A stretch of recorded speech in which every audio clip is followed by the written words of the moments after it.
so nice. And you know what? This time next week, everything's going to look very dark. That's right, because we're going to set our clocks back 1 hour, starting on Sunday. Just a reminder. Stoller Winery right now, 57. Look at those pretty colors out there. Certainly get out and enjoy the next couple of days because they are going to be nice and sunny. Yeah, still cold in the morning, but by the afternoon, you're feeling pretty good. 57 right now in Kalama. So how about those morning temperatures tomorrow? Will they be as cold as they were this morning? We did tie a record in Portland for 31 degrees this morning. Tomorrow, a different story. We'll be in the low 40s, have some upper 30s also in the mix. 37 the Dalles, mid 40s for you at the coast. So things will be a little bit warmer for you tomorrow morning. Now let's talk about any chance for rain. As we roll into the next couple of days, high pressure is in charge. And wind overall is going to be pretty light, is one of the reasons why an air stagnation advisory continues for portions of south central Washington and eastern Washington, at least through Friday, because it's going to take that long before we get any real good disturbance to come through. Thursday morning, you might even have some areas of fog, a little bit of stratus kind of hanging in tough for at least the first couple of hours of the day, and then by the afternoon, nice and clear. Here's Friday. Now we're introducing our next front, bringing it in. Not a lot of rain associated with this one, but just enough to get the ground wet and mess up any car wash you may have. For the weekend, we are expecting dry conditions and more of an offshore flow developing as we get to Sunday. Notice those winds coming out of the east-northeast. That will dry us out, keep us dry all the way out to the coastline. Similar to what we saw on Sunday, but winds perhaps not quite as strong. As we roll in through the next couple of days, we get to Thursday. Again, noticing our wind speeds, our sustained wind speeds don't really get much above 10 or even 15 miles per hour. So pretty light overall. A little bit of an onshore flow developing more so as we get to Thursday night. So temperatures tomorrow again at the coast. We'll have some mid 40s for you by the afternoon, anywhere from 58 to about 63. Inland Valley temperatures tomorrow morning ranging from the upper 30s to low 40s. Daytime highs up to about 65 for you. McMinnville, we're expecting the low 60s for you. Kelso down through Portland, low 70s. Central Oregon, morning temperatures should be just above freezing for you in Bend and Madras. Burns, you're starting off the day at 22. Afternoon high 66. We'll have some upper 50s for you. Pendleton, the Dalles up to about 65 for your daytime high. Starting off the morning, Government Camp at 41, daytime high 64. Hood River a little bit cooler for you tomorrow morning, 38, and then daytime highs tomorrow about 64. There's your 7-day forecast, and there's no chance of rain on Friday. Get through the weekend, it's dry. Next chance of rain after that will be Monday and Tuesday.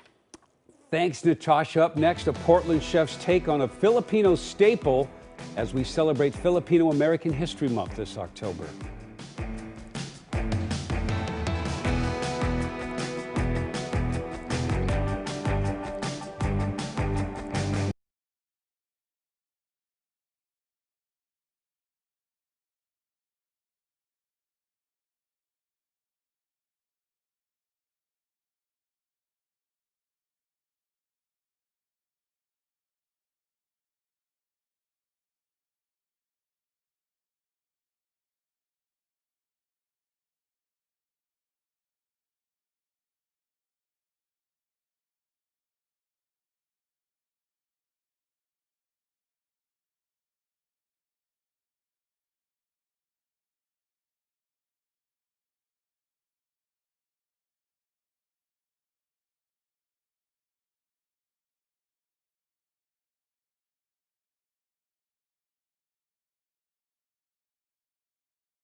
Well, if you're hungry, we apologize. But October marks Filipino American History Month, celebrating the second largest Asian ancestry group here in the U.S. Yeah, and I am so hungry right now. And those of you who know a little bit of Tagalog will know mabuhay, by the way. Also, hello or welcome. Now, one of the best ways to learn about a culture, of course, is trying its food. So, Portland chef and owner of Magna Cuisine, that's Carlo La Magna, joined Coin 6 on AM Extra today to whip up a traditional dish. It's called lumpia sediwa. And he says it is a common dish for hosting, and most people would actually recognize this. Sariwa means fresh. So this is actually more like our version of a fresh roll. In Vietnamese culture, you see them using the rice paper, the clear wrapper. A lot of times you see in Thai cuisine or in other Asian cuisine some version of this. Yes, I know what you mean. So if you do want to try out some Filipino food for yourself, be sure to check out Magna Cuisine's menu. We do have a link to their website at coin.com. Looks good. Well, coming up at 6 on the last day to mail in your ballot here in Oregon, mail advocates say don't do it. We'll tell you why a drop box may be a better option just 1 week from the election.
Did you know that the Halloween traditions we know and love all started in Ireland? But some original parts of the holiday, like barmbrack bread, are not usually part of the Americanized holiday. So items like rings, sticks, even pieces of cloth and coins are baked into the bread. Those items mean different things to whoever finds them. For example, if you find a ring, that would signal a wedding in the near future. And if you get a piece of cloth, well, you probably need to get some new clothes, or it means bad luck.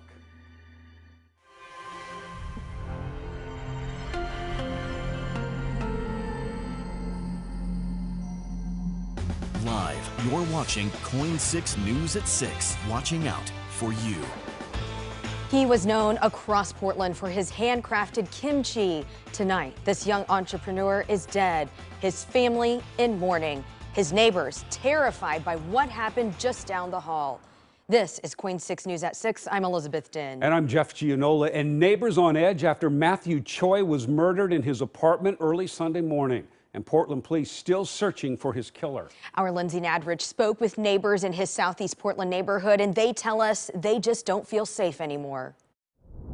Portland police say Matt Choi was stabbed inside his apartment here on Southeast 12th around 2 a.m. on Sunday. We're still waiting for more details from police, but in the meantime, others who live here tell me they feel scared. Yeah, it's never something you want to see happening in your neighborhood. The murder of 33-year-old Matt Choi has left his neighbors with a lot of questions. His apartment building has a secure entrance, and police have yet to say how his killer got into his apartment and if it was a random attack. However, a GoFundMe page set up for Matt's family reads Matt's life was senselessly taken away early Sunday morning when a stranger broke into his apartment while he was asleep and took his life. I spoke to several of Matt's neighbors who say they now feel scared and less safe. One man who lives in the building told me he installed an extra lock on his door and added security cameras after this happened.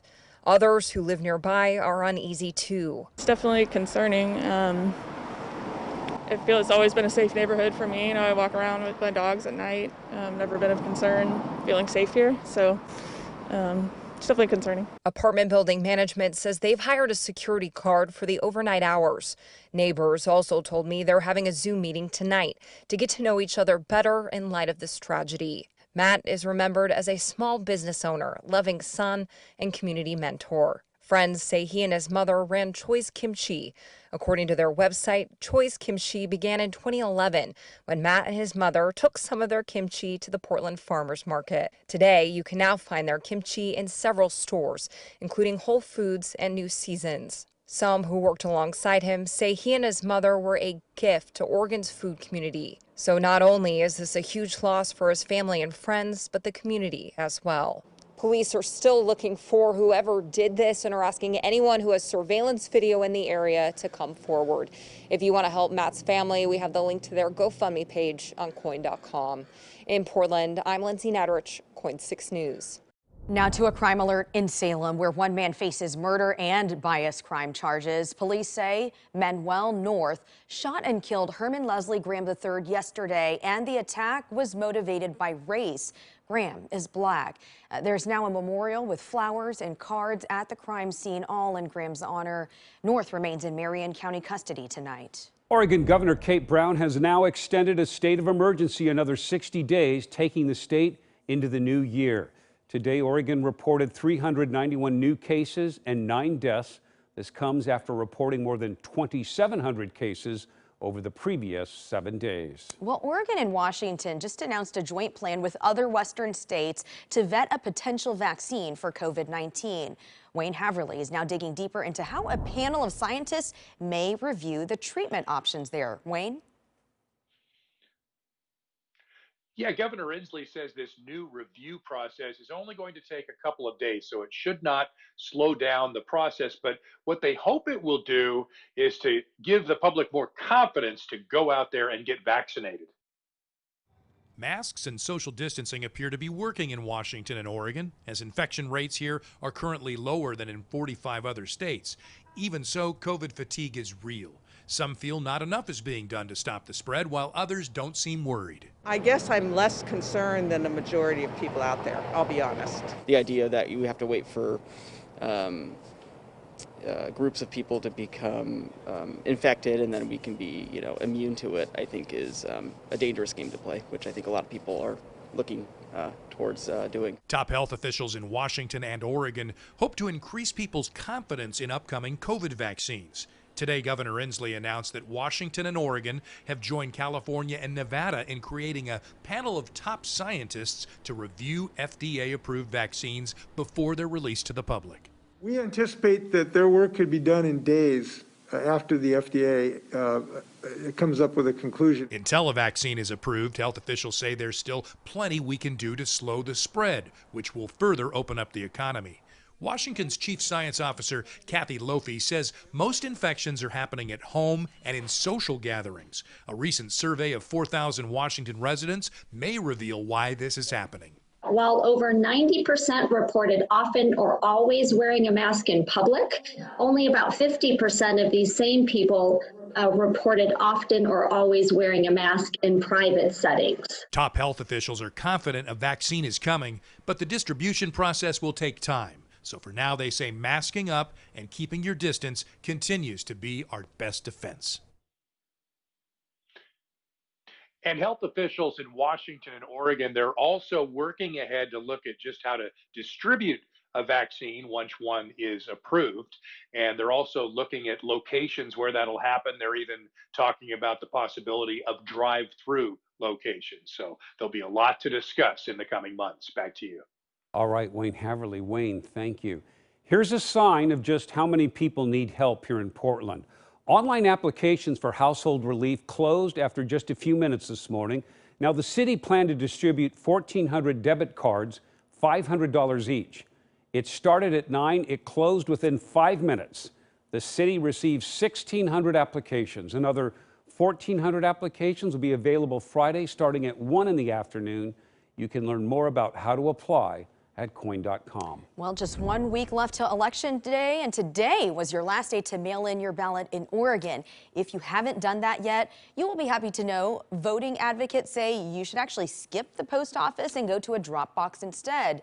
The U.S. Postal Service reported about 85% of first-class mail did make it to its destination on time the first 3 weeks of this month. I told you 85%. Well, the USPS goal is 96%. However, the number dropped this summer after the head of the Postal Service made operational changes.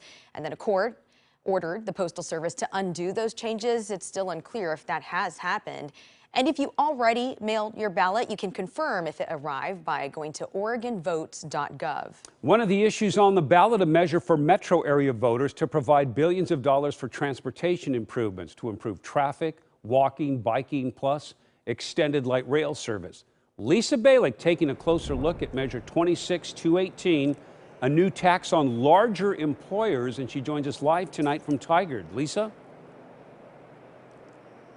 Well, keep in mind more than $1 billion of that tax, if approved, would go to extending light rail out here to Tigard and Tualatin. But there's a lot of questions whether or not now is the right time to enact that tax.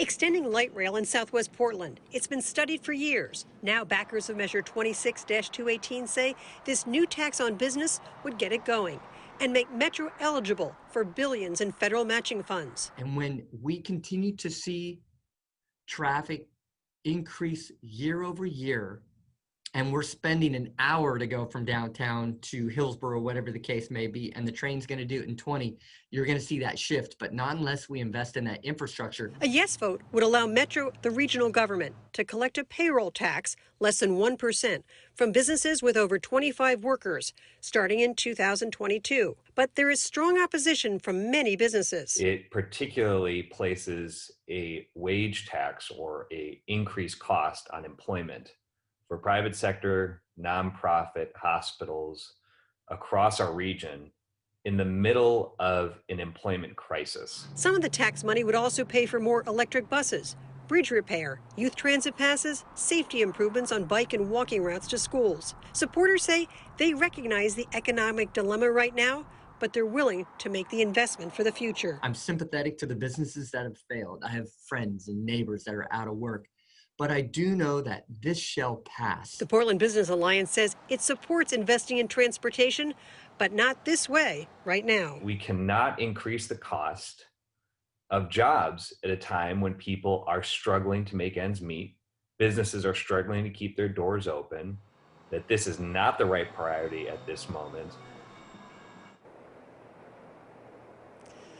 Now, there are a lot of questions and there are a lot of ballots. People have put them in the voters pamphlet, arguments both for and against, dozens of arguments. You may want to take a look before you cast your ballot. Live in Tigard, Lisa Balick, KOIN 6 News. Thanks, Lisa. Now checking in on ballot returns. Multnomah County has now received them from more than half of its 570,000 voters. Several other of the area's most highly populated counties are quickly approaching 50%, including Clark County in Washington. There is a lot on the line for this year's election all across the United States. Of course, the presidency up for grabs. Also, 35 U.S. Senate seats and the question election night Will Democrats grab enough of those seats to take a majority in the Senate? All 435 House seats up and 13 state and territorial governorships. Know that we have all the election resources you need online. That includes voter guides, in-depth breakdowns of ballot measures, and a new podcast that looks at what's behind the early voting boom. You'll find it all at coin.com. If you were voting for cold mornings, then sunny fall afternoons, Natasha has your vote. You've won, Natasha. Oh, thank you. I know a lot of people have been saying, I would just love it to freeze at least a couple mornings in a row. It's like, okay, that's what we got. And we again tied and broke records this morning. I'm going to show you that map here in just a second. Current conditions, though, it's been a lovely evening watching the colors change as we progress through the night into our sunset hour. 58 degrees right now in Portland, so temperatures are certainly up not only from this morning but also for the afternoon.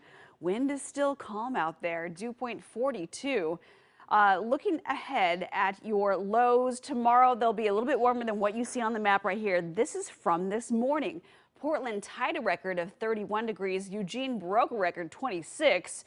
Pendleton was at 24, and 27 was a record for the Dalles. Also, Troutdale got into the mix at 29 degrees this morning. And believe it or not, yeah, these temperatures are actually up compared to Monday morning's temperatures that were in the low 20s. So tomorrow we celebrate once again with more sunshine in the mix. Temperatures will also be a few degrees warmer. We're expecting the low to mid 60s tomorrow. But what about that rain? I'll talk about that coming up.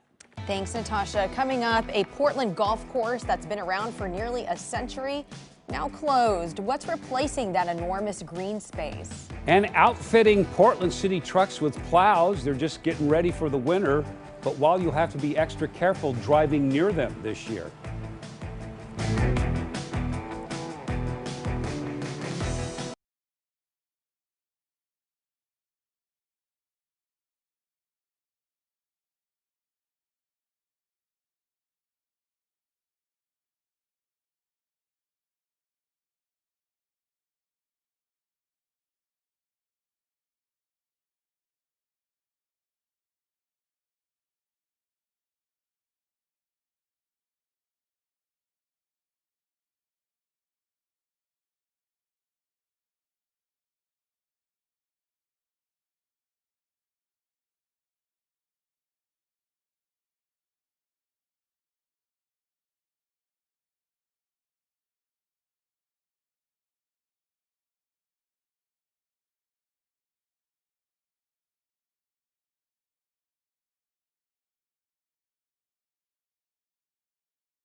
Portland's Broadmoor Golf Course has closed after nearly 90 years in business. The course opened in 1931. Several generations of family have owned and helped run this facility. In July, when the family first announced the sale, they said they're so focused on just repairing the course and facilities, they don't have time for improvements. Part of the land will become an industrial development. The rest will be wetlands. Sunday was the course's last day in business, and the family said they're disappointed the pandemic did not allow for a bigger goodbye. Nearly 8,000 people in Oregon have contracted the coronavirus because of a workplace outbreak. That's about 19% of reported cases. And here's a look at the largest workplace outbreaks. They're all correctional facilities and food processing plants. Today, union leaders for the AFL-CIO called for stronger safety rules to protect workers. They want to see 24-hour notices sent to employees if there's an outbreak. Also, they want workplaces to offer the highest levels of air ventilation. And they want to see consistent guidelines and clear safety training come from the state. Air pollution may be causing thousands more COVID deaths worldwide. A study published in Cardiovascular Research found exposure to air pollution increased deaths by 15%. Researchers say it's not directly causing the deaths. However, they found there is a close relationship. Pollution causes damage to the inner lining of arteries, and COVID does the same to blood vessels. Over time, they say, exposure to pollution makes people more vulnerable to the damage caused by COVID.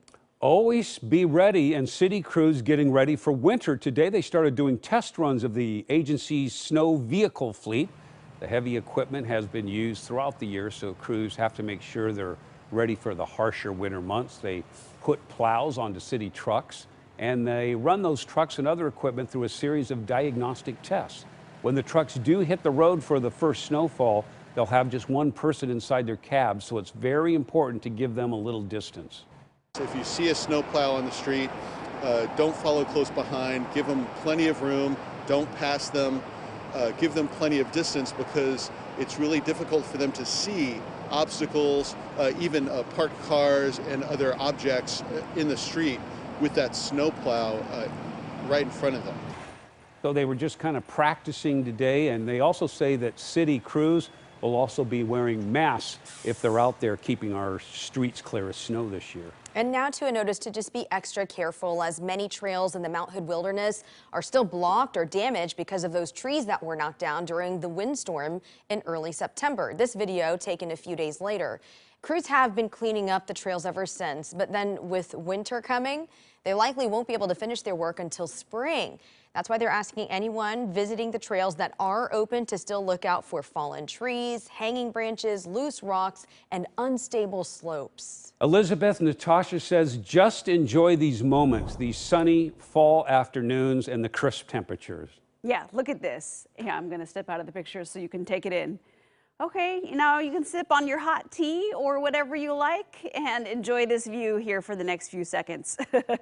We are looking at some really nice sunrises, sunsets the next couple of days, as we will be mostly dry and for the most part for a good chunk of the day, cloud free. Look at that. Lincoln City never disappoints. So enjoy it the next few days.